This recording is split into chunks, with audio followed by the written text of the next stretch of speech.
सागर channel में आपका स्वागत है। अगर आप हमारा चैनल पर नए हैं तो सबसे पहले चैनल को सब्सक्राइब कर दें। तो दोस्तों, इस धरती पर सभी को यही लगता है कि मेरे जीवन में जो दुख है ऐसा किसी और के जीवन में नहीं है।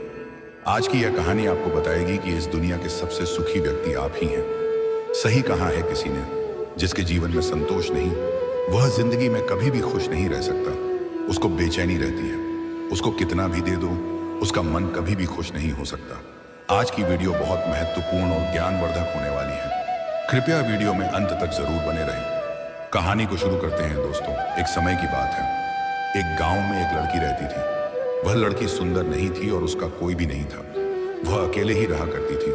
वह खुद ही मेहनत करती और अपने लिए 2 वक्त की रोटी का प्रबंध किया करती। यूं तो उसे 2 वक्त की रोटी मिल ही जाया करती थी, लेकिन फिर भी वह अपने आप से खुश नहीं थी।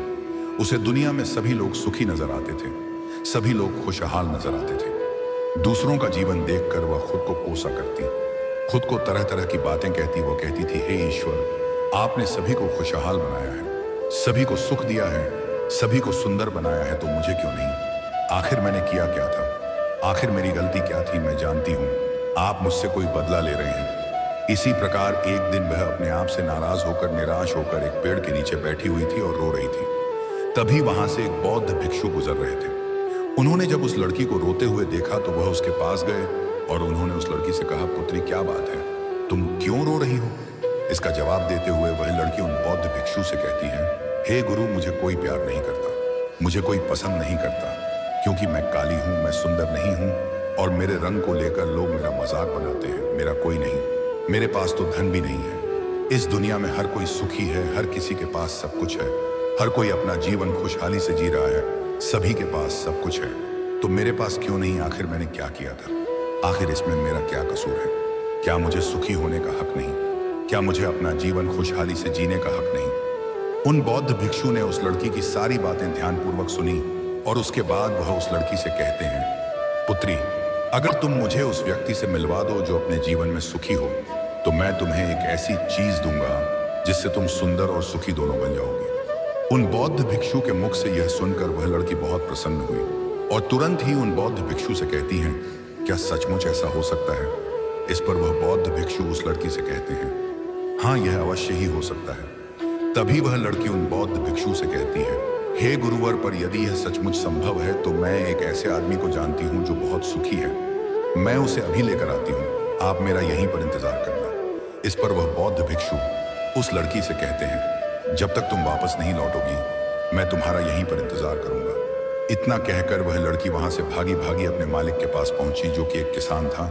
उसने किसान से कहा, मालिक, आप मेरे साथ चलिए, मुझे एक बौद्ध भिक्षु मिले हैं जिन्हें मैं आपसे मिलवा चाहती हूँ। उन्होंने कहा है कि अगर मैं एक किसी सुखी व्यक्ति को उनके पास ले जाऊंगी तो वह मुझे सुंदर और सुखी दोनों बना देंगे। उस लड़की की आवाज सुनकर वह किसान दुखी होकर उस लड़की से कहता है, मैं तुम्हें कहाँ से सुखी लगता हूँ? इस पर वह लड़की उस किसान से कहती है, मालिक, आपके पास तो सब कुछ है, आपके पास तो घर है, अच्छा खाने के लिए है, रहने के लिए अच्छा मकान है, आपका अपना परिवार है, और तो और आपके पास धन भी है, तो आप दुखी कैसे हो सकते हो? इस पर वह किसान जवाब देते हुए कहता है, अरे मूर्ख, मेरी फसल अच्छी नहीं हो रही, इसलिए उसके दाम भी अच्छे नहीं मिल रहे और राजा को लगान भी देनी है। मेरे पास तो अब इतने पैसे भी नहीं हैं कि मैं फिर से अच्छे किस्म के बीज खरीद सकूं, और इस बार बरसात में मेरी सारी की सारी फसल भी खराब हो गई थी। अब तो मेरे हालात और अधिक खराब हो चुके हैं और ऐसे हालातों में मैं सुखी कैसे रह सकता हूँ? जाओ किसी और को ढूंढ लो जो सचमुच में सुखी हो। इस पर वह लड़की अपने मालिक से कहती है, मालिक, तो आप ही बताइए, आपके हिसाब से कौन सबसे ज्यादा सुखी है जिसे मैं अपने साथ ले जा सकूं? इस पर वह किसान कुछ देर विचार कर उस लड़की से कहता है, मुझे लगता है कि व्यापारी बहुत सुखी है। उन्हें ना तो फसल उगाने की चिंता है और ना ही फसलों की देखरेख करने की। उन्हें तो बस फसल खरीदनी होती है और वह उसे कहीं से भी खरीद सकते हैं। और तो और वे अन्य चीजों का भी व्यापार करते हैं जिनका मौसम से कोई लेना देना नहीं होता, और वे लोग हमसे कहीं ज्यादा अधिक धन भी कमाते हैं। लोग उनका आदर सम्मान भी करते हैं। मुझे तो लगता है कि वही सबसे सुखी है। तुम उन्हीं के पास जाओ। वह लड़की अपने मालिक की बात सुनकर वहां से भागी भागी एक व्यापारी के पास जा पहुंची और उस व्यापारी से कहती है, मालिक, आप मेरे साथ चलिए, मुझे एक भिक्षु मिले हैं जिन्हें मैं आपसे मिलवा चाहती हूँ। उन्होंने कहा है कि किसी ऐसे सुखी व्यक्ति को ले आओ जो सचमुच सुखी हो, और उसके बाद वह मुझे एक ऐसी चीज देंगे जिससे मैं सुंदर और सुखी दोनों हो जाऊंगी। उस लड़की की बात सुनकर वह व्यापारी दुख भरे शब्दों में उस लड़की से कहता है, अरे हमारे जीवन में कहाँ सुख है, चारों ओर से तो हमें दुख ने ही घेर रखा है। चोर लुटेरे, हमें सबका ध्यान रखना पड़ता है। व्यापार में अभी बहुत घाटा भी चल रहा है, और तो और राजा हमसे अतिरिक्त कर्ज भी वसूल रहे हैं, जिससे व्यापार करने में बहुत दिक्कत आने लगी है। हमें सुरक्षा भी नहीं मिल पा रही। जीवन पर हमेशा कोई ना कोई संकट मंडराता ही रहता है। मुझे तो ऐसा लगता है कि मुझसे दुखी इस दुनिया में और कोई नहीं। इस पर वह लड़की उस व्यापारी से कहती है, परंतु मालिक, आपके पास तो इतना धन है, आपके पास इतनी जमीन जायदाद, आपके पास इतना अन्न है, रहने के लिए इतना बड़ा मकान और खाने पीने के लिए हर प्रकार की सुविधाएं हैं, इसके बाद भी आप दुखी हैं। यह बहुत अजीब सी बात है। मुझे तो लगता था कि आप बहुत सुखी होंगे। खैर, कोई बात नहीं। कृपया करके मुझे कोई ऐसा व्यक्ति बताइए जो आपके हिसाब से बहुत सुखी हो, जिसे मैं उन बौद्ध भिक्षु के पास ले जा सकूं। इस पर वह व्यापारी कुछ देर सोच विचार कर उस लड़की से कहता है, मुझे लगता है कि राज के अधिकारी बहुत सुखी हैं। वह सीधा राजा से संबंध रखते हैं, उनके पास अधिकार है और वह धनवान भी है। वह चोर लुटेरे और डकैत से भी नहीं डरते, और वही लोग हमसे धन भी वसूलते हैं, और हमें उनके सामने उनके आदर में झुकना ही पड़ता है, और सभी लोग उनका बहुत मान सम्मान भी करते हैं। मुझे नहीं लगता कि उनके जीवन में कोई भी दुख होगा, और मुझे लगता है कि वही सबसे सुखी है। काश मैं भी राजा का एक अधिकारी होता, तो मैं भी अपना जीवन आराम से बिता रहा होता। इस पर वह लड़की उस व्यापारी से कहती है, मालिक, क्या आप किसी अधिकारी को जानते हैं? क्या आप मुझे उनसे मिलवा सकते हैं? मैं उन्हें अपने साथ ले जाऊंगी। अगर वह सबसे सुखी हुए तो इसके बाद मुझे वह बौद्ध भिक्षु कुछ ऐसी चीज मुझे देंगे जिससे मैं भी सुंदर और सुखी हो जाऊंगी। बताइए ना, आप मुझे किसी अधिकारी से मिलवा सकते हैं। मैं आपकी बहुत आभारी रहूंगी। व्यापारी को उस लड़की पर दया आ गई। उसने उस लड़की को एक अधिकारी से मिलवा ही दिया, जिसे वह व्यापारी जानता था। लड़की ने अधिकारी से मिलने के बाद उस अधिकारी से कहा, मालिक, आप मेरे साथ चलिए। मुझे एक भिक्षु मिले हैं जिन्हें मैं आपसे मिलवा चाहती हूँ। उन्होंने मुझसे कहा है कि अगर मैं एक सुखी व्यक्ति को उनसे मिलवा दूंगी तो वह मुझे एक ऐसी चीज देंगे जिससे मैं सुंदर और सुखी दोनों हो जाऊंगी। इस पर वह अधिकारी उस लड़की से कहता है, तुम्हें किसने कह दिया कि मैं सुखी हूं? अरे, मेरे जैसा दुखी व्यक्ति तो इस दुनिया में और कोई नहीं होगा। तुम्हें नहीं पता, लेकिन हम पर कितना दबाव होता है, हमारे ऊपर कितनी जिम्मेदारियां होती हैं। हमें हर एक आदेश को पूरा करना होता है, और वह आदेश भी इतनी आसानी से पूरे नहीं होते। उनके लिए हमें कितनी मुश्किलें उठानी पड़ती हैं, कितनी दिक्कतों का सामना करना पड़ता है। राजा कुछ भी आदेश पारित कर देते हैं और उसे हमें लागू करना पड़ता है। जनता का गुस्सा और तरह तरह की मुश्किलें, सभी परिणाम हमें ही झेलने पड़ते हैं। और तुम्हें लगता है कि मैं सुखी हूं, ऐसा कुछ भी नहीं है। अगर वह भिक्षु तुम्हें सुखी कर दे तो तुम उसे मुझे भी मिलवा। मैं भी तो सुखी होना चाहता हूं, मुझे भी अपना जीवन खुशहाली से बिताना है। भला अधिकारी बनकर मुझे क्या मिला? रोज रोज की तरह की तनाव। इस पर वह लड़की आश्चर्य से उस अधिकारी से कहती है, मालिक, जहां तक मैं सोचती थी कि आप सबसे सुखी हैं, लेकिन आप भी सुखी नहीं लग रहे। परंतु आपको क्या लगता है, इस दुनिया में कोई ऐसा व्यक्ति है जो सबसे सुखी होगा? क्या आप मुझे बता सकते हैं? मैं आपकी बहुत बहुत आभारी रहूंगी। उस लड़की की सारी बातें सुनने के बाद उस अधिकारी को उस लड़की पर दया आ गई। उस अधिकारी ने उस लड़की से कहा, देखो, मुझे तो ऐसा लगता है कि इस पूरे राज्य में केवल एकमात्र व्यक्ति ही सुखी है, और वह है इस राज्य का राजा। मुझे तो केवल वही सुखी लगते हैं। उन्हें किसी की सुननी नहीं पड़ती। वह नियम बनाते हैं, आदेश देते हैं, सुरक्षा से घिरे रहते हैं, और सब उनके सामने झुकते भी हैं। ना उन्हें धन की कमी है और ना जमीन जायदाद की सारी धरती को उन्होंने जीत लिया है। वह सबके मालिक हैं, और सबसे उच्च वही है जो एकमात्र सुखी व्यक्ति है। काश मैं भी किसी राजा के घर पर जन्मा होता तो आज मैं भी बहुत सुखी होता। उस अधिकारी की यह सारी बातें सुनकर वह लड़की उस अधिकारी से कहती है, मालिक, आपसे एक विनती है, क्या आप मुझे एक बार राजा से मिलवा सकते हैं? कृपया कीजिए, आपका बहुत एहसान होगा। बस एक बार मुझे राजा से मिलना है, मैं उनसे कुछ पूछना चाहती हूँ। लड़की का चेहरा देखकर अधिकारी को लड़की पर दया आ गई। उसने कहा, चलो ठीक है, मैं अभी राज दरबार ही जा रहा हूँ। एक काम करो, तुम भी मेरे साथ ही चलो, और वहां पर राजा से पूछना है, वह पूछ लेना। इतना कहकर वह अधिकारी उस लड़की को राज दरबार ले गया। राज दरबार में पहुंचने के बाद अधिकारी की विनती करने पर राजा उस लड़की की बात सुनने के लिए तैयार हो गए और उस लड़की को राज दरबार में बुलाया गया। राजा ने उस लड़की से कहा, बेटी तुम अपनी बात निडर होकर कहो, तुम्हें क्या कहना है, तुम मुझसे क्या पूछने आई हो। इस पर वह लड़की थोड़ा घबराते हुए, थोड़ा डरते हुए राजा से कहती है, हे राजन, मैं एक संपूर्ण सुखी व्यक्ति को ढूंढ रही हूँ। मुझे एक भिक्षु मिले हैं और उन्होंने मुझसे कहा है कि यदि तुम कोई ऐसा सुखी व्यक्ति मुझसे मिलवा दो तो मैं तुम्हें एक ऐसी चीज दूंगा जिससे तुम सुंदर और सुखी दोनों हो जाओगे। काफी लोगों से मिलने के बाद मुझे यह पता चला कि आप ही हैं जो इस दुनिया में एकमात्र सुखी व्यक्ति है। तो क्या आप मेरे साथ उस भिक्षु से मिलने चलेंगे?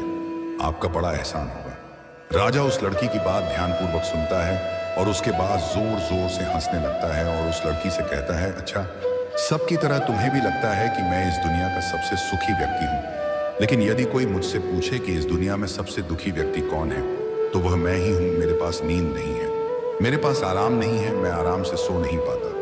अंगरक्षक हमेशा मेरे आसपास रहते हैं, उनके बिना मैं अकेले कहीं जा भी नहीं सकता। जरा सी आहट होती तो नींद टूट जाती है। डर हमेशा लगा रहता है क्योंकि मेरे दुश्मन मेरे घर में ही रहते हैं, जिनका मुझे पता तक नहीं कौन कब और कहां से मुझ पर वार कर दे, कोई नहीं कह सकता। यहाँ पर बैठे सभी लोग मेरे दुश्मन ही तो हैं, वे सभी मेरे शत्रु हैं। यहाँ पर बैठा हर एक व्यक्ति मेरे राज दरबार का ही है, किंतु मुझे सब पर शक करना पड़ता है। हर एक सांस मुझे भारी मालूम पड़ती है। इतने बड़े राज्य की जिम्मेदारी उठाना इतना आसान? तुम्हें लगता होगा कि राजा के पास तो सभी ऐशो आराम है, धन है, दौलत है, जमीन जायदाद है, उनके पास किसी चीज की कोई कमी नहीं है और इस हिसाब से तो उन्हें सुखी होना ही चाहिए। किंतु मैं तुम्हें बता दूं कि यह सब सुख नहीं देते। इस पर वह लड़की राजा से कहती है, हे राजन, क्षमा कीजिएगा, परंतु यदि सुख धन दौलत नहीं देती, जमीन जायदाद नहीं देती, ऐशो आराम नहीं देता, तो क्या हुआ? कम से कम सुंदरता तो सुख देती है। इस पर वह राजा एक बार फिर मुस्कुराते हुए उस लड़की से कहता है, पुत्री, सुंदरता जो मैंने देखी है, जो लोग शक्ल से सुंदर होते हैं उनके मन सुंदर नहीं होते। वे लोग तो एक मुखौटा लगाए घूमते रहते हैं। वे दूसरों को दिखाते हैं कि मैं कितना सुंदर हूं, लेकिन समय सबकी सुंदरता छीन लेता है। एकमात्र सुंदरता मन में ही रहती है और जिसका मन सुंदर है वह हमेशा ही सुंदर रहता है। इस पर वह लड़की राजा से कहती है, हे राजन, तो आप ही बताइए कि आपके हिसाब से इस दुनिया में सबसे सुंदर और सुखी कौन है? इस पर वह राजा लड़की से कहता है, मेरे हिसाब से तो एक गरीब व्यक्ति जो 2 वक्त की रोटी का प्रबंध कर सके, जो किसी तंत्र बिना, किसी बंदिशों के बिना किसी भी दिशा में घूम सके, उसे कुछ भी छिन जाने का डर ना हो, कुछ भी लूट जाने का खौफ ना हो, जिसे रात को अच्छी नींद आती हो। मुझसे पूछोगे तो सबसे ज्यादा सुखी वही होगा और इस हिसाब से मैं तुम्हें देखता हूं कि तुम सबसे सुखी हो। तुम्हारे पास नींद है, अच्छा मन है, चारों दिशाएं हैं और कोई डर नहीं, कोई साजिश नहीं, कोई षड्यंत्र नहीं, बस जीवन है, खुला जीवन। मेरे हिसाब से तुम ही सबसे सुखी हो।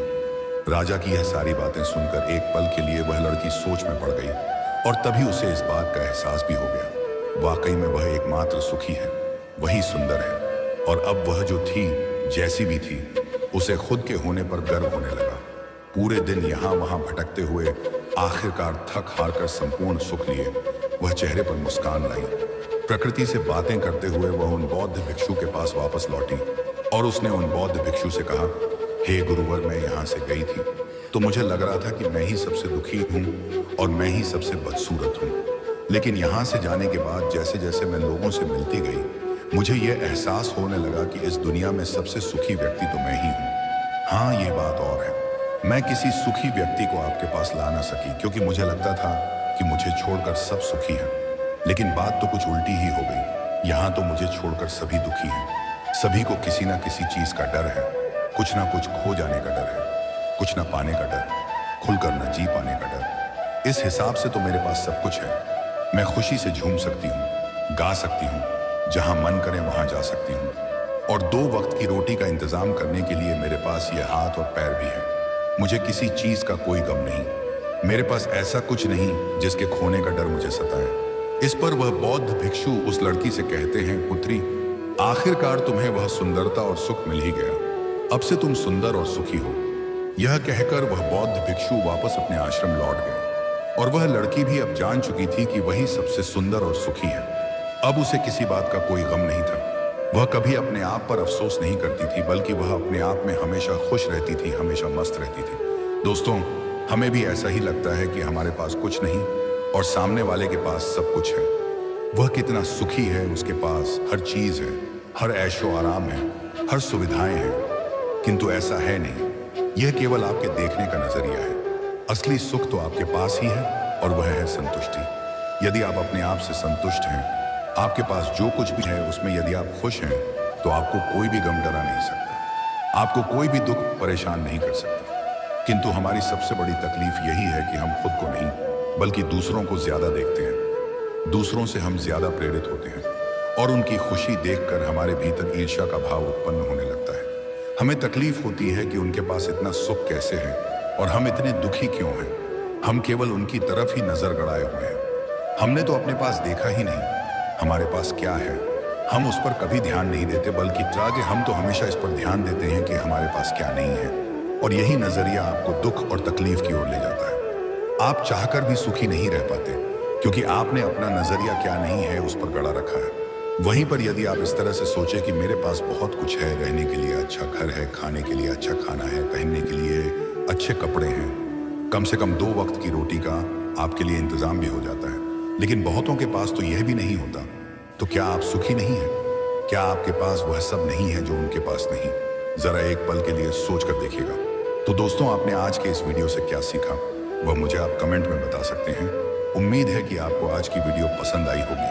तो वीडियो को उस इंसान को शेयर करें जिसे इस कहानी को सुनने की जरूरत है, और उसी के ठीक बाद हमारे चैनल को सब्सक्राइब करें। तो चलिए फिर मिलते हैं ऐसी एक और नई वीडियो में एक नई सीख के साथ। तब तक के लिए अपना ख्याल रखें। धन्यवाद। सुख दुख केवल कुछ ही समय के लिए आते हैं और चले जाते हैं, इसलिए इन सुख दुखों को भुलाकर हमेशा परमानंद में स्थित कैसे रहना है, यही हम आज एक प्रसिद्ध भिक्षु की कहानी के माध्यम से जानेंगे। तो चलिए कहानी की शुरुआत करते हैं। दोस्तों, वैसे तो भगवान ने हम में से हर किसी को वह सब कुछ दिया है जो हमें मिलना चाहिए था, लेकिन हम में से कुछ लोग उसकी कदर करते हैं और कुछ लोग उसकी कदर कभी नहीं कर पाते। और कुछ तो ऐसे भी होते हैं कि उनके पास जो कुछ भी है वह उसका बखान करते थकते नहीं, यानी कि अपने मुंह से ही अपनी बढ़ाई करते कभी नहीं थकते। तो अगर आप भी उन्हीं में से एक हैं, या फिर आपके मित्रों में से कोई एक ऐसा व्यक्ति है, तो दोस्तों आज की यह कहानी आपके लिए बहुत ही ज्यादा मजेदार होने वाली है। हालांकि थोड़ी सी लंबी जरूर होगी, लेकिन यकीनन आपको आपके सभी सवालों के जवाब जरूर मिलेंगे। बहुत समय पहले की बात है, एक राजा जिसके पास इतनी धन दौलत थी कि अगर वह हर रोज दान किया करता या फिर उसे बांटा करता तो भी उसकी दौलत कभी खत्म नहीं होती। एक बार उस राजा ने अपने जन्मदिन पर एक बहुत ही बड़ा महोत्सव रखा और सभी लोगों को उसमें आमंत्रित किया। राज्य के सभी लोग वहां पर आए हुए थे। जो लोग जो कुछ भी मांग रहे थे वह उन्हें दिया जा रहा था। लोग राजा की जय जयकार रहे थे, राजा की प्रशंसा हो रही थी। राज्य के सभी लोग कह रहे थे कि ऐसा राजा ना तो आज तक हुआ है और ना ही कभी होगा। यह सब सुन राजा भी मन ही मन बहुत खुश हो रहा था। वह फूले नहीं समा रहा था। तभी राज ने अपने राज्य में आए हुए सभी लोगों से कहना शुरू कर दिया कि मेरे पास इतनी जमीन है कि मैं भी नहीं जानता और उसे कोई भी नाप नहीं सकता। मेरे पास एक ऐसा अभूतपूर्व है जिसमें कोई भी शत्रु कभी नहीं घुस सकता। मेरे पास इतनी धन और दौलत है कि अगर मैं उसे रोज लुटाना भी चाहूं तो वह कभी खत्म नहीं होगी, और मेरे बल के आगे कोई भी शत्रु अपने घुटने टेक देता है। राजा अपने बखान में लगा हुआ था। वह अपनी बढ़ाई कर ही रहा था कि तभी उस भीड़ में से एक फकीर साधु बाहर आया। उस साधु ने राजा से कहा है, राजन तुम्हारे पास कुछ भी नहीं है, फिर तुम भला इतनी अपनी बढ़ाई क्यों कर रहे हो? मुझे तो लग रहा था कि मैं ही गरीब हूं, लेकिन तुम तो मुझसे भी ज्यादा गरीब निकले। इतने लोगों के सामने जब फकीर ने राजा से यह सब कहा तो राजा को क्रोध आ गया। राजा ने तुरंत ही उस फकीर को कारागार में डाल दिया। अगले दिन उस फकीर साधु को राज्यसभा में बुलाया गया और उस फकीर से राजा ने कहा, अब कहो तुम क्या कहना चाहते हो? इस पर वह फकीर साधु कहते हैं कि मुझे लगता था कि तुम्हारे पास धन दौलत ही नहीं है, लेकिन अब मुझे यह भी यकीन हो गया है कि तुम्हारे पास रत्ती भर दिमाग भी नहीं है। इस पर वह राजा और भी ज्यादा क्रोधित हो गया और उसने उस फकीर से कहा कि तुम हमारा अपमान कर रहे हो। हम चाहे तो तुम्हें अभी तुम्हें हम मृत्यु दंड दे सकते हैं। इस पर वह फकीर मुस्कुराने लगे और राजन से कहा है, राजन किसी को कुछ देने के लिए हमारे पास भी कुछ होना चाहिए, लेकिन तुम्हारे पास तो कुछ भी नहीं है, तो फिर तुम भला मुझे क्या दे सकते हो? फकीर की इस बात पर राजा को और भी ज्यादा क्रोध आ गया। राजा ने कहा, अगर मेरे पास कुछ नहीं है तो फिर बताओ, तुम्हारे पास क्या है? तुम मुझे क्या दे सकते हो? इस पर वह फकीर मुस्कुराने लगा और कहा, है राजन, मेरे पास जो कुछ भी है वह तुम्हें दिखाई नहीं देगा, और जो तुम्हें दिखाई दे रहा है ऐसा मेरे पास कुछ नहीं है। इस पर वह राजन कहता है कि है फकीर, मैं समझ गया कि तुम्हारी दिक्कत क्या है। तुम्हारे पास कुछ भी नहीं है और तुम चाहते हो कि तुम्हारे पास धन हो, दौलत हो। तुम गरीब हो इसलिए तुम अमीर होना चाहते हो। तो ठीक है, तुम अपने घर चले जाओ और अब इसकी चिंता करना बिल्कुल छोड़ दो। राजा की बात को सुनने के बाद वह फकीर एक बार फिर मुस्कुराने लगा और मुस्कुराते मुस्कुराते वह अपने घर की ओर चल पड़ा। वह फकीर एक टूटी फूटी झोपड़ी में रहा करता था। जब तक वह फकीर अपनी उस झोपड़ी में पहुंचा तब तक राजा ने उस झोपड़ी में हीरे जवाहरात से भरे हुए कुछ थैले उस झोपड़ी में रखवा दिए। राजा मन ही मन यह सोच रहा था कि जैसे ही वह फकीर इतना धन देखेगा तो वह खुशी के मारे पागल हो जाएगा, और यह सब मैं अपनी आंखों से देखना चाहता हूँ। इसीलिए राजा झोपड़ी के पास में ही छुपकर यह सब देखने लगा। कुछ देर बाद जब वह फकीर अपनी झोपड़ी में आया तो उसने देखा कि हर तरफ हीरे ही हीरे फैले हुए थे और उसके सोने के लिए भी कहीं पर जगह नहीं थी। इस पर उस फकीर ने उन थैलों को निकालकर अपनी झोपड़ी से बाहर फेंक दिया और अपने सोने के लिए जगह बनाई। उसमें से एक थैला जो बच गया था उसे अपने सर के यहाँ पर रखा और फिर उसी पर सो गया राजा। यह सब देखकर बड़ा ही आश्चर्यचकित था कि भला यह फकीर कहीं पागल तो नहीं है। इतने सारे धन के थैले रखे हुए थे, उसमें से उसने एक भी नहीं देखा। सारे के सारे थैले उठाकर उसने फेंक दिए, मानो वह धन की थैलियां हो ही ना, किसी ने कचरे की थैलियां वहां पर रख दी हो। यह सब राजा सोच ही रहा था कि तभी राजा के मन में एक और विचार आया। उसने सोचा कि लगता है फकीर कारगर में रह थक चुका था, उसे नींद आ रही थी, जिस वजह से उसने यह सारी थैलियां उठाकर बाहर फेंक दी। लेकिन जैसे ही वह उठेगा तो इन थैलों के अंदर जब इतना सारा ध्यान दिखेगा तो वह जरूर खुशी के मारे पागल हो जाएगा, और जो कुछ भी थैले उसने बाहर फेंके हैं वह भी उठाकर वही तैयार अपनी झोपड़ी में ले जाएगा। अब राजा उस फकीर के उठने का इंतजार करने लगा। देखते ही देखते एक पैर बीत गया। वह फकीर नींद से उठा और उसने देखा कि आसपास जो भी थैलियां बची हुई थीं उसे भी उठाकर उसने बाहर फेंक दिया, और साथ ही साथ वह यह भी कह रहा था कि यहाँ पर किसने इतना सारा कूड़ा कचरा डाल दिया है। उस फकीर ने अपने झोपड़ी की साफ सफाई की और फिर बाहर आगे की ओर चल पड़ा। यह सब देख राजा बड़ा ही आश्चर्यचकित था। वह सोच रहा था कि लगता है शायद इसे धन की आवश्यकता नहीं है, इसे कुछ और ही चाहिए, जिसके पीछे इस दुनिया के अधिकांश लोग पागल हैं और वो सबको चाहिए। राजा ने उस फकीर के आने से पहले उसकी भी व्यवस्था उस झोपड़ी में करवा दी और फिर फकीर के आने का इंतजार करने लग गया। कुछ समय बाद जब वह फकीर वापस आया, अपनी कुटिया में अंदर की ओर प्रवेश किया तो उसने देखा कि कुछ लड़कियां फकीर का इंतजार कर रही थीं जो बिल्कुल जवान थीं, जिनके अंदर यौवन कूट कूट कर भरा हुआ था। वे सभी अपनी अदाओं से उस फकीर को लुभाने की कोशिश करने लगी। तभी फकीर ने उन सब की तरफ ध्यान से देखा और कहा, बेटियों, तुम सब यहाँ पर आए हो तो खाना खाकर जाना, मैं सभी के लिए खाना बनाता हूँ। उन फकीर ने सभी के लिए भोजन बनाया और सभी को भोजन भी खिलाया। वहां पर उपस्थित जितनी भी लड़कियां थीं अब उनके पास कहने के लिए कुछ नहीं रहा था। तभी उन फकीर ने कहा कि हमारा मन साफ होना चाहिए, तन से कुछ नहीं होता, और हमारा मन तब साफ होगा जब हमारा मन स्थिर होगा। मन की चंचलता हमें लूट लेती, हम भटकते हैं और सिर्फ भटकते ही रह जाते हैं। लेकिन अगर मन शांत होगा, स्थिर होगा, तो हम उन ऊंचाइयों को पा सकते हैं जिसकी आपने कभी कल्पना भी नहीं की है। सभी लड़कियों ने एक एक करके उन फकीर का आशीर्वाद लिया और वहां से चल पड़ी, मानो वह सभी लड़कियां अपने पिता से मिलकर घर वापस जा रही हैं। राजा यह सब देख रहा था और उसे यह सब देखकर बड़ा ही आश्चर्य हुआ। राजा एक बार फिर से सोच में पड़ गया कि आखिर इस फकीर को क्या चाहिए। इसने धन नहीं लिया, इसने उन स्त्रियों को भी खाना खिलाकर भेज दिया, तो फिर ऐसी कौन सी चीज है जो इस फकीर को खुश कर सकती है, जो इस फकीर को चाहिए। बहुत देर सोच विचार करने के बाद राजा के मन में एक और नया विचार आया और वह सोचने लगा कि एक ऐसी चीज है जिसके लिए लोग परेशान रहते हैं, जिसके लिए लोग षड्यंत्र भी रचते हैं और जिंदगी भर इसे पाने कल्पना करते रहते हैं, लेकिन यह सबके भाग्य में नहीं होता। यह सब सोच विचार करने के बाद राजा फकीर की झोपड़ी में चला गया। फकीर ने जैसे ही राजा को देखा उसने राजा से कहा, है राजन, आइए, आपका स्वागत है। इस पर राजा ने कहा कि मैं आज आपको एक उपहार भेंट करने आया हूं, और यह उपहार ऐसी चीज है जो सबके भाग्य में नहीं होती। यह कुछ ही लोगों को मिल पाता है। इसके लिए लोग लड़ते भी हैं, मरते भी हैं और षड्यंत्र भी करते हैं, और फिर भी यह उनके नसीब में नहीं होता। राजा ने अपना मुकुट निकाला और उस फकीर के सर पर रख दिया और कहा कि आज से आप इस राज्य के राजा हैं। इस पर वह फकीर मुस्कुराने लगा और कहा, है राजन, आप खुद इतने कंगाल हैं कि आपके पास ले दे करके बस यही तो एक चीज बची हुई है। अगर आप वह भी मुझे दे देंगे तो भला आपके पास क्या बचेगा। इस पर वह राजा और भी क्रोधित हो उठा। उसके अहंकार को ठेस लग गई। राजा ने क्रोधित होकर कहा, तुम एकदम मूर्ख हो, तुम्हारे पास खुद तो कुछ है नहीं और मैं तुम्हें देने की कोशिश कर रहा हूं तो वह भी तुम नहीं ले रहे हो और मुझे कंगाल बता रहे हो। मैंने तुम्हें सुख देने की इतनी सारी कोशिशें की लेकिन सारी की सारी नाकाम रही।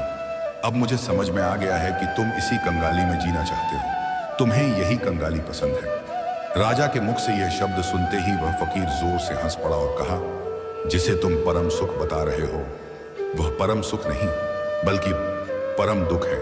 तुम बता रहे हो कि तुम्हारे पास इतनी जमीन है कि कोई नाप नहीं सकता, इतना पैसा है कि अगर तुम बांटते रहो तो भी यह कभी खत्म नहीं होने वाला, और तुम यह भी कहते हो कि तुम्हारे बल के आगे शत्रु अपनी हार मान लेते हैं, अपने घुटने एक देते हैं। लेकिन राजन, तुम यह भूल चुके हो कि यह कभी किसी का नहीं हुआ, यह तुम्हारा भी नहीं होगा। आज तुम्हारे पास है तो यह कल किसी और का होगा और उसके बाद किसी और का।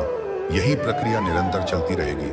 इसीलिए मैं तुम्हें कंगाल बता रहा हूं। इस पर वह राजा फकीर से कहता है, फिर तुम क्या चाहते हो, मैं तुम्हारी तरह बन जाऊं, तुम्हारी तरह यह गंदे कपड़े पहनूं, तुम्हारी तरह कटोरा लेकर दर दर भटकता रहूं, भीख मांगता रहूं। क्या तुम्हें यही चाहिए? क्या तुम इसी को अमीरी कहते हो? अब की बार फकीर ने राजा से कहा, है राजन, धन दौलत राजपाट और व्यापार यह हम सभी करते हैं और हम सभी को करना भी चाहिए, पर यह याद रखना चाहिए कि यह हमारे लिए है, हम इनके लिए नहीं। जिस दिन हम इनके लिए हो जाएंगे उस दिन हमारे जीवन में कोई भी मकसद नहीं बचेगा। हम केवल धन कमाना चाहेंगे, अधिक से अधिक धन, लोगों को मारकर, लोगों को गिराकर अपनी सत्ता बढ़ाना, लोगों की जिंदगियों से खेलना, बस यही सब मकसद रह जाता है। और जब ऐसा होता है तो सब कुछ गड़बड़ हो जाता है, कुछ भी सही नहीं रहता, क्योंकि जो कुछ भी तुम बटोर रहे हो ये तुम भूल चुके हो कि एक दिन ऐसा आएगा जब यह सब कुछ तुम्हें छोड़ना होगा और यह सब कुछ यही रह जाएगा। और उस दिन तुम्हें यह एहसास भी होगा कि जो कुछ भी तुमने कमाया था वह तुम्हारे किसी काम का नहीं, और फिर तुम अपने आप को गरीब ही महसूस करोगे। इस दुनिया में हर एक चीज हम मनुष्यों के उपयोग के लिए बनाई गई थी, लेकिन जैसे जैसे हम उन चीजों का उपयोग करने लग जाते हैं हमारे मन में एक भ्रम सा पैदा हो जाता है कि यह सारी चीजें हमारी हैं और हम इसके मालिक बनने की कोशिश करने लग जाते हैं, और हमें ऐसा लगने लगता है कि हमारे पास ही सब कुछ है और हम अपने बड़े बड़े बखान भी करते हैं। और ऐसे भ्रम पालना अच्छी बात नहीं जैसे कि तुम्हें हो गया है।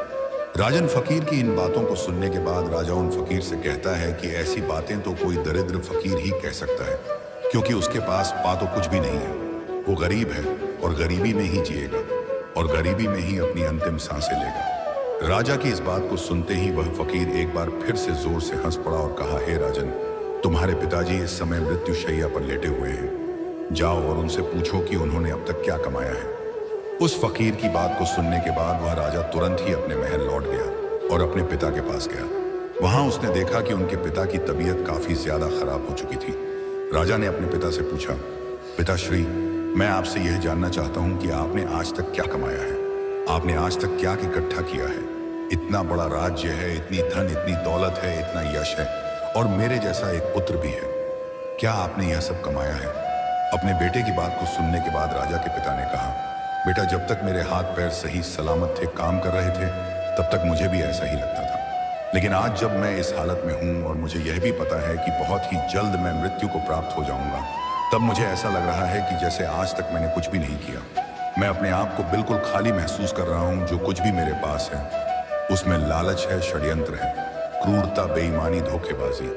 वास्तविकता में यही सब लिप्त मैंने कमाया है।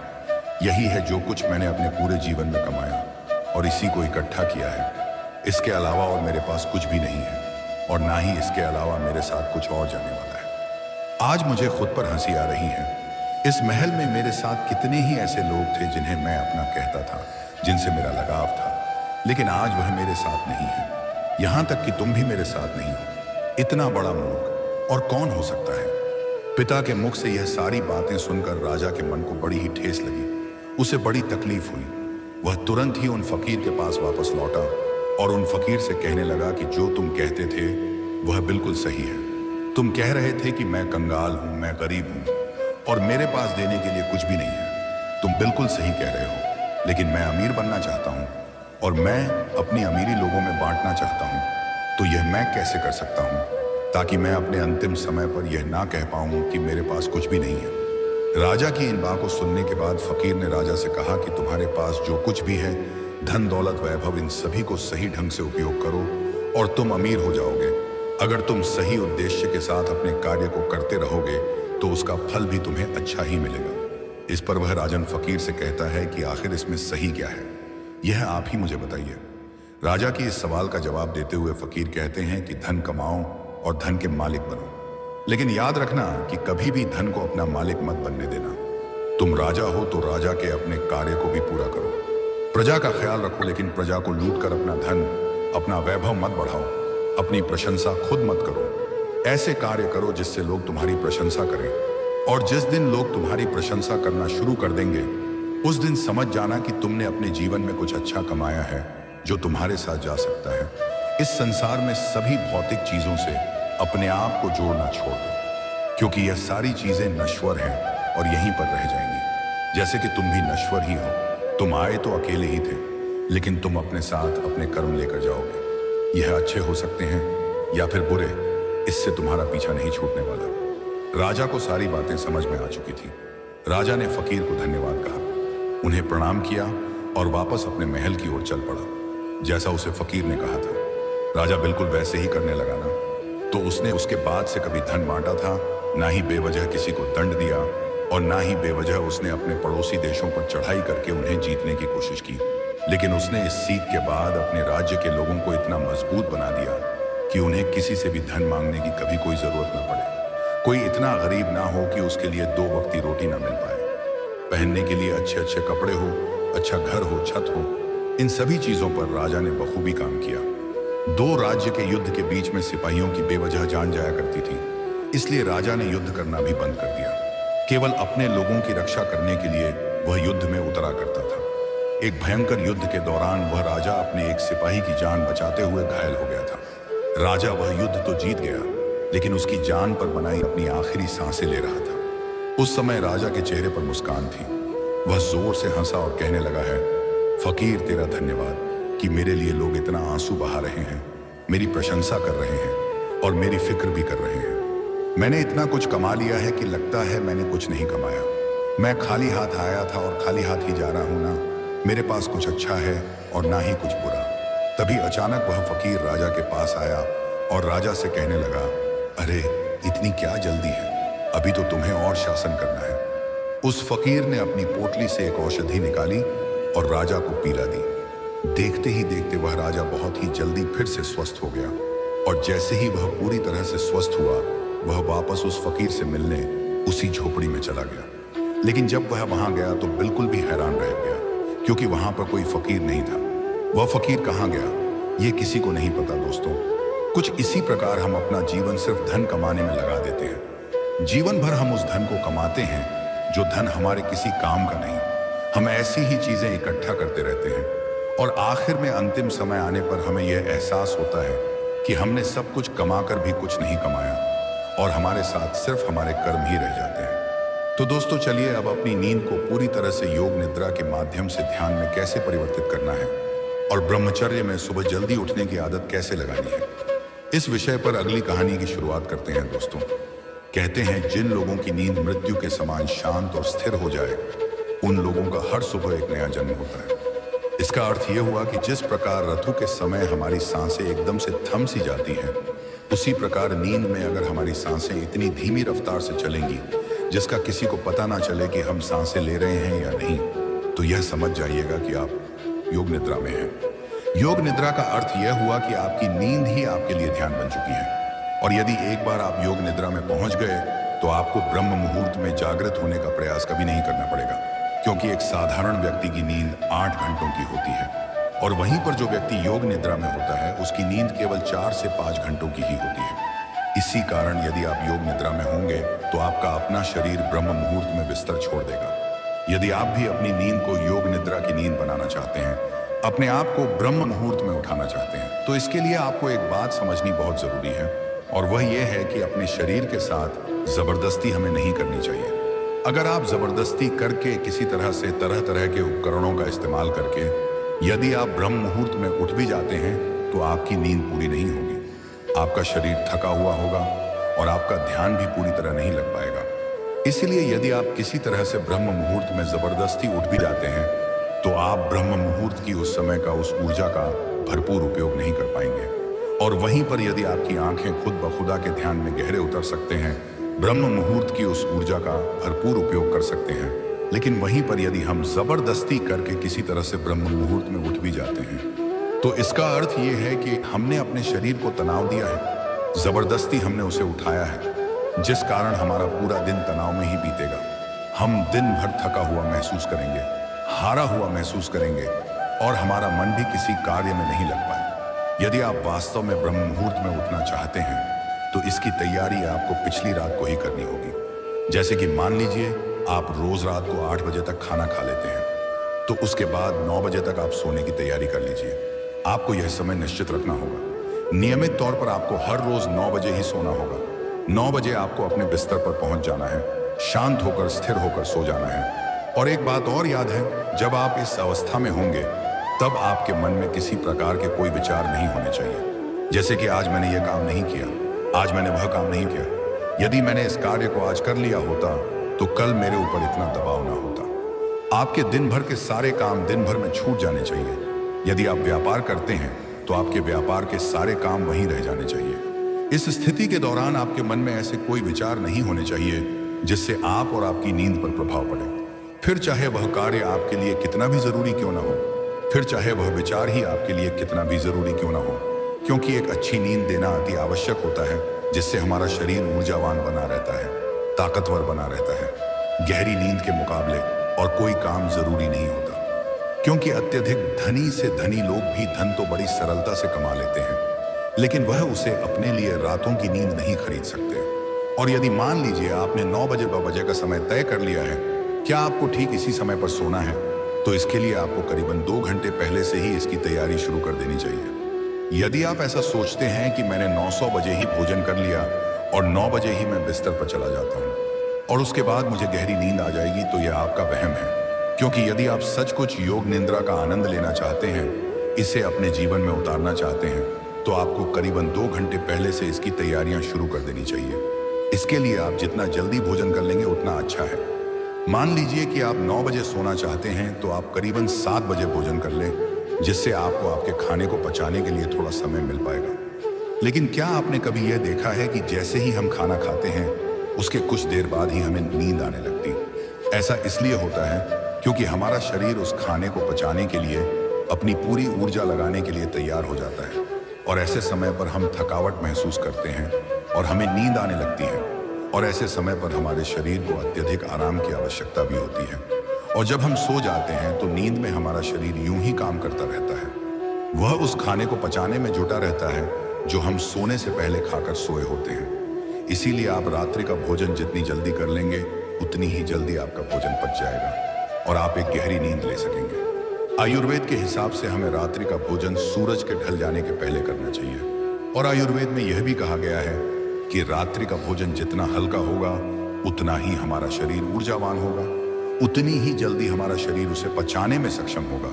इसलिए हमेशा कोशिश करें कि रात्रि में हमेशा हल्का भोजन करें। लेकिन आजकल हम में से अधिकांश लोग तरह तरह के तरल पदार्थों का इस्तेमाल करते हैं, तरह तरह के तेलों का इस्तेमाल करते हैं, ताकि वह अपने खाने को और भी ज्यादा स्वादिष्ट बना सके। लेकिन इससे हमारे खाने को पकाने में और भी ज्यादा समय लगता है, और जिस भोजन को पकाने में जितना ज्यादा समय लगता है वह भोजन उतना ही ज्यादा पचने में भी समय लेता है। और इसी के विपरीत जिस भोजन को पकाने में कम समय लगता है वह भोजन उतना ही हल्का होता है और हमारे शरीर के लिए और शरीर के लिए उतना ही ऊर्जावान भी होता है। हमारा शरीर इस भोजन को बड़ी आसानी से पचा लेता है और हमारे शरीर को भरपूर ऊर्जा जल्द से जल्द प्रदान कर पाता है।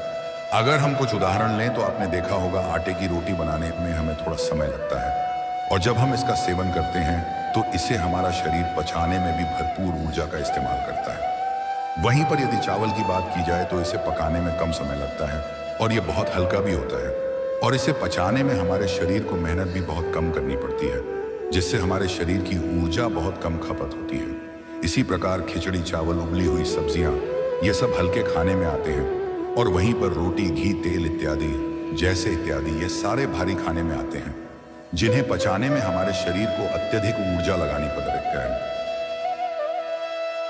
है और हमारे शरीर को इसे पचाने में अत्यधिक समय भी लग जाता है। और आप लोगों ने यह भी देखा होगा कि जब हम में से अधिकांश लोग भारी भोजन करते हैं तो उन्हें नींद बहुत देर तक आती है, अर्थात वह बहुत देर तक सोते रह जाते हैं, क्योंकि इसे पचाने में अत्यधिक समय लगता है, अत्यधिक ऊर्जा नष्ट होती है। इस कारण हमारा शरीर थक जाता है और उसे आराम की भी अत्यधिक आवश्यकता होती है। और इसी कारणवश हमारे शरीर में तरह तरह की बीमारियां भी उत्पन्न होने लगती हैं। लेकिन आजकल हम लोगों को यही नहीं पता होता कि हमें किस तरह का भोजन करना चाहिए। आप में से अधिकांश लोग रोज सुबह सुबह या शाम के वक्त व्यायाम करने जाते होंगे, अच्छा शरीर बनाने के लिए, अच्छा और सुडौल दिखने के लिए, जिससे आपका शरीर बलवान हो, ऊर्जावान दिखे। लेकिन इसके लिए आप भारी भोजन भी करते हैं। इससे आपका शरीर ऊर्जावान और सुडौल तो दिखता है, लेकिन शरीर की वह प्राकृतिक ऊर्जा, वह प्राकृतिक स्फूर्ति और प्राकृतिक ताजगी हमेशा के लिए नष्ट हो जाती है। इसलिए कहा जाता है कि शरीर का बलवान होने से ज्यादा मजेदार है मन का आनंदित होना। यह बात बिल्कुल सच है कि हर एक मनुष्य को व्यायाम करना चाहिए, जिससे उसका शरीर स्वस्थ और सुडौल बना रहता है, रोग मुक्त रहता है। लेकिन हमें उतना ही व्यायाम करना चाहिए जिससे कि हमारा शरीर थके ना और हमारे शरीर को कम से कम आहार की जरूरत पड़े, जिससे हमारा शरीर प्राकृतिक तौर पर ऊर्जावान बना रहता है। आपने खुद इस चीज का अनुभव किया होगा जब आप में से अधिकांश लोग व्यायाम करते होंगे और जब आप किसी दिन जरूरत से ज्यादा या फिर यूं कहे कि कुछ कठिन व्यायाम कर लेते हैं तो आपका शरीर अत्यधिक थक जाता है और आपकी नींद की अवधि भी बढ़ जाती है। इसी कारणवश हमारे शरीर को ज्यादा आराम की जरूरत पड़ जाती है और हम इस पर ध्यान नहीं दे पाते। इसीलिए जब अगले दिन हम उठते हैं तो हमारा शरीर थका हुआ महसूस होता है, हमारे शरीर के अंदर हमें ऊर्जा कम महसूस होती है। लेकिन जो व्यक्ति समझदार हैं वह लोग यह जानते हैं कि हम चाहे शरीर के लिए कितना भी व्यायाम क्यों ना कर लें, इसे चाहे कितना भी बलवान क्यों ना बना ले, लेकिन एक ना एक दिन तो इसे मिट्टी में मिलना ही है। और यही बात यदि हम अपने मन को समझाने में सफल हो जाते हैं तो इससे बड़ी जीत हमारे लिए और कुछ नहीं हो सकती, क्योंकि मन को समझाने से बड़ा काम इस दुनिया में कुछ हो ही नहीं सकता। जो व्यक्ति अपने मन पर काबू पा लेते हैं उसे समझाने में कामयाब हो जाते हैं। समझ लीजिए कि उन्होंने अपने जीवन पर विजय प्राप्त कर ली, उन्होंने अपने आप पर विजय प्राप्त कर ली, क्योंकि हमारा मन ही हमें भटका है, हमारा मन ही हमें लुभाता रहता है, हमारा मन ही दूसरों को प्रभावित करने में लगा रहता है। जैसे कि हम में से अधिकांश लोग व्यायाम इसलिए करते हैं ताकि उनका शरीर सुडौल और बलवान दिखे और वह लोगों को प्रभावित कर सके। जैसा कि आजकल हम सभी तरह तरह के विज्ञापनों में देखते रहते हैं, उसे देखकर हमारा मन भी उसी तरह काम करने लग जाता है, क्योंकि हमने हमेशा से तरह तरह के कलाकारों को देखा है जो अपने शरीर को सुडौल और आकर्षक बना लेते हैं। हमारा मन भी उसी पर काम करता है। हमारे मन को भी वही चाहिए, हमारे मन को भी लोगों को प्रभावित करना है, जिस कारण हम भी उसी राह पर चल पड़ते हैं। लेकिन हम कभी यह नहीं सोचते कि अगर हमारा समाज साधु संतों, ऋषि मुनियों की तरह मन को आकर्षण बनाने में ध्यान देते तो शायद हम व्यायाम से कहीं ज्यादा ध्यान को देते, उसे महत्वपूर्ण समझते। खैर, हम अपने विषय की तरफ आगे बढ़ते हैं। रात्रि को करीबन 7 बजे के आसपास आपको भोजन कर लेना है और यह भोजन हल्का होना चाहिए। उसके बाद आपको अपने शरीर को शांत और स्थिर बनाने की कोशिश करनी है, क्योंकि इस दौरान आपके पास कोई और काम नहीं होना चाहिए। 7 बजे के पहले पहले आपको आपके सारे काम निपटा लेने हैं, फिर चाहे वह दफ्तर क्यों या व्यापार के या फिर मन में कोई उथल पुथल, इन चीजों को पूरी तरह से बंद कर देना है। और 7 बजे से 9 बजे के बीच का यह जो वक्त है, इसका हमें भरपूर उपयोग करना है, अपने मन को शांत करने के लिए, स्थिर करने के लिए, विचार मुक्त बना के लिए। और इसके लिए चाहे तो आप रात्रि के बाद स्नान भी कर सकते हैं, और स्नान करने के लिए आप चाहे तो हल्के गुनगुने पानी का भी इस्तेमाल कर सकते हैं। और स्नान करते वक्त आपके मन में तरह तरह के विचार उत्पन्न होंगे और इस समय पर आपको केवल इन्हीं विचारों पर ध्यान देना है, जैसे कि आज जो भी थकान हुई है, मेरा शरीर जितना भी थका हुआ है, जो भी मैंने आज काम किया है, जो भी मैंने किसी से ईर्ष्या की है, नफरत की है, घृणा की है, वह सारी चिंताएं, वह सारी परेशानियां इस पानी के साथ धुल रही हैं और मेरा मन एकदम खाली, शांत और निर्मल हो रहा है।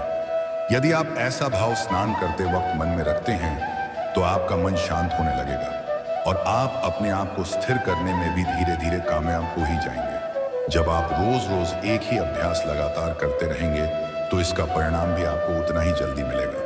और स्नान करने के बाद कोशिश कीजिए कि आपका ध्यान किसी और पर ना जाए। एकदम शांत रहिए। जो भी आपने आज किया है, जो भी वस्तुएं आपने देखी हैं, सोची हैं, सुनी हैं, उन्हें वहीं पर छोड़ दीजिए, क्योंकि वह सारी चीजें आपको अगले दिन फिर वहीं पर मिल जाएंगी। और उसके बाद अपने कक्ष की ओर आगे बढ़े। अपने कक्ष में जो भी सुगंध आपको पसंद हो उसका इस्तेमाल करें। हो सकता है या कोई धूप बत्ती हो या फिर कोई परफ्यूम, आप इसका इस्तेमाल कर सकते हैं। उसके बाद अपने कमरे की रोशनी को धीमा कर दीजिए और मन को शांत करने के लिए, स्थिर करने के लिए कोई शांत संगीत लगाकर उसे ध्यानपूर्वक सुन सकते हैं। और उसके बाद आप बिस्तर पर लेट जाइए और किसी प्रकार के उपकरणों का इस्तेमाल ना करें। बस सोते वक्त अपने मन में अपने आप से कहिए कि मुझे ब्रह्म मुहूर्त में उठना है, और इसे आपको बड़े ही ध्यानपूर्वक कहना है। आपका पूरा ध्यान केवल इन्हीं शब्दों पर होना चाहिए। यदि आप सुबह 4 बजे उठना चाहते हैं तो आप कह सकते हैं कि मुझे कल सुबह 4 बजे उठना है। हे प्रभु, मेरी इसमें मदद कीजिएगा, मुझे अगली सुबह 4 बजे उठा दीजिएगा।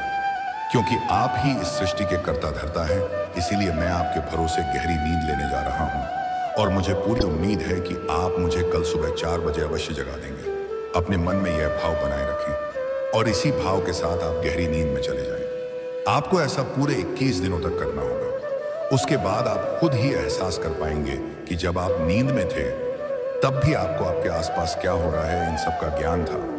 आप नींद में भी जगे हुए थे और अब आपका जागरण पूर्ण हुआ और अब आप योग निद्रा में प्रविष्ट हो चुके हैं। आप यह भी एहसास कर पाएंगे कि जिस नींद को पूरा होने में 8 से 10 घंटे लगा करते थे और उसके बाद भी जब हम अगली सुबह उठते हैं तो हमारा शरीर थका हुआ और बीमार सा महसूस होता था, अब वही नींद केवल 4 से 5 घंटों के अंदर पूर्ण हो जा रही है और आपके शरीर में भी एक अलग ऊर्जा है, अलग शक्ति है। आपका मन भी स्फूर्ति से भरा हुआ है और आपका मन भी सभी कार्यों में बड़ी सरलता से और सहजता से लगने लगा है। और ऐसा इसलिए हो पाता है क्योंकि यह नींद आपकी वास्तविक नींद है। पहली जो नींद आप सो रहे थे उसमें आपके मन में तरह तरह के विचार रहते थे, तरह तरह के आपको सपने दिखाई पड़ते थे। आपका मन, आपका मस्तिष्क पूरी रात्रि भर काम करता रहता था। आपका शरीर आपके भोजन को पचाने के लिए कार्य करता रहता था, जिससे आपकी ऊर्जा नष्ट होती रहती थी। इसी कारणवश जब आप उस नींद से उठते थे तब भी आपका शरीर उसी प्रकार थका हुआ, हारा हुआ और कमजोर दिखाई पड़ता था। लेकिन जब आप इस प्रक्रिया का इस्तेमाल करेंगे तो उसके बाद ना तो आपके मन में कोई विचार होंगे, ना ही आपका शरीर थका हुआ होगा और ना ही आपके शरीर को किसी प्रकार के किसी क्रिया को करने की कोई आवश्यकता पड़ेगी। आपका मन, आपका दिमाग पूरी तरह से शांत होगा और जब आप अगली सुबह उठेंगे तो आपका शरीर पूरी तरह से ऊर्जावान बना रहेगा। आप किसी भी कार्य को पूरे मन और लगन के साथ पूरा करेंगे। ना ही आपको आलस्य आएगा और ना ही आप थक और ना ही आपको पूरे दिन पर किसी प्रकार का कोई तनाव महसूस होगा। आपका पूरा दिन तरोताजा हुआ रहेगा। आपके लिए एक नए दिन की शुरुआत होगी। आप हर काम में आनंद लेंगे। योग निद्रा में पहुंचने के बाद आपका ध्यान करना भी अत्यधिक सरल हो जाता है। आप बहुत जल्दी ही गहरे ध्यान में उतर जाते हैं। रात को योग निद्रा लेने के बाद ब्रह्म मुहूर्त में किया गया ध्यान सबसे लाभकारी होता है। इसलिए जब भी आप योग निद्रा से उठे तो कोशिश कीजिएगा कि कम से कम 1 घंटा आप ध्यान के लिए अवश्य निकालें। ध्यान ही वह मार्ग है जिससे आप उस असीम शक्ति को समझ पाएंगे, उसे पहचान पाएंगे, उस विराट रूप को देख पाएंगे। आप उसे देख पाएंगे जो इस कण कण में बसा हुआ है। आप वह सब कुछ देख पाएंगे, समझ पाएंगे जो आज तक इन शास्त्रों में लिखा गया है। इन शास्त्रों का निचोड़ अब आपको शांत हो जाएगा, जो आज तक यह मुनि हमें सिखाते रहे हैं, जिस पर पूरा अध्यात्म टिका हुआ है।